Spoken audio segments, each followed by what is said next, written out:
नमस्कार। माली समाचार हिंदी में आपका स्वागत है। मैं दिनेश माली। आज की खबर कर्नाटक के बारे में। बीजेपी के हिंदुत्व के मुकाबले कितना कारगर होगा विपक्ष का सामाजिक न्याय, कर्नाटक करेगा फैसला। आइए जानते हैं विस्तार से। कर्नाटक चुनाव में बजरंग दल और पीएफआई जैसे संगठनों की गतिविधियों पर अंकुश लगाने की कांग्रेस की घोषणा के बाद प्रधानमंत्री मोदी समेत पूरी भारतीय जनता पार्टी ने इसे हिंदुत्व के ध्रुवीकरण के लिए एक बड़ा मुद्दा बनाना शुरू कर दिया है।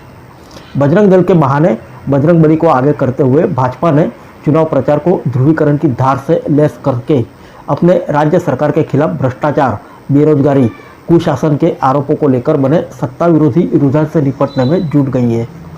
प्रधानमंत्री नरेंद्र मोदी की हर चुनावी सभा में जय बजरंगबली का नारा गूंज रहा है।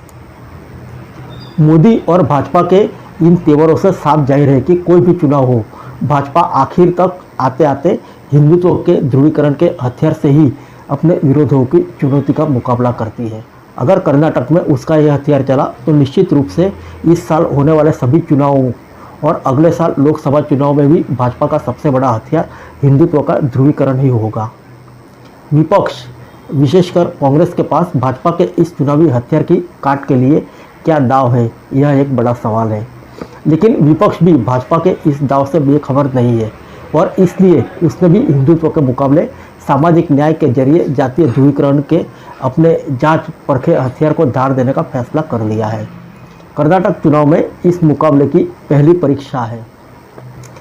कर्नाटक के नतीजे तय करेंगे कि हिंदुत्व और सामाजिक न्याय में कौन सा मुद्दा अगले साल होने वाले लोकसभा चुनाव में भारी पड़ने वाला है। आमतौर पर विरोधियों के हमले को उसके खिलाफ अपना हथियार बना लेने की कला प्रधानमंत्री नरेंद्र मोदी को आज की राजनीति में सबसे ज़्यादा सिद्धहस्त माना जाता है। उनकी लगातार सियासी कामयाबी का यह बड़ा कारण है।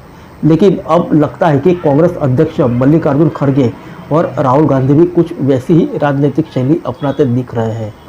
इसका पहला संकेत खुद राहुल गांधी ने कर्नाटक चुनाव प्रचार में कोलार में चुनावी सभा में दिए गए उनके भाषण से मिला है, जिसमें उन्होंने सरकार और प्रशासन में पिछड़ों, दलितों और आदिवासियों के अनुपातिक प्रतिनिधित्व का सवाल उठाते हुए उनकी बेहद कम हिस्सेदारी पर केंद्र की भाजपा सरकार पर निशाना साधा।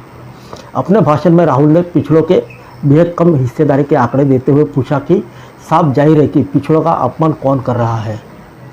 राहुल यही नहीं रुके, उन्होंने समाज के सभी वर्गों को उनकी संख्या के अनुपात में हिस्सेदारी देने के जातीय जनगणना की मांग पर जोर देते हुए कहा कि सरकार 2011 की जातीय जनगणना के आंकड़े जारी करे।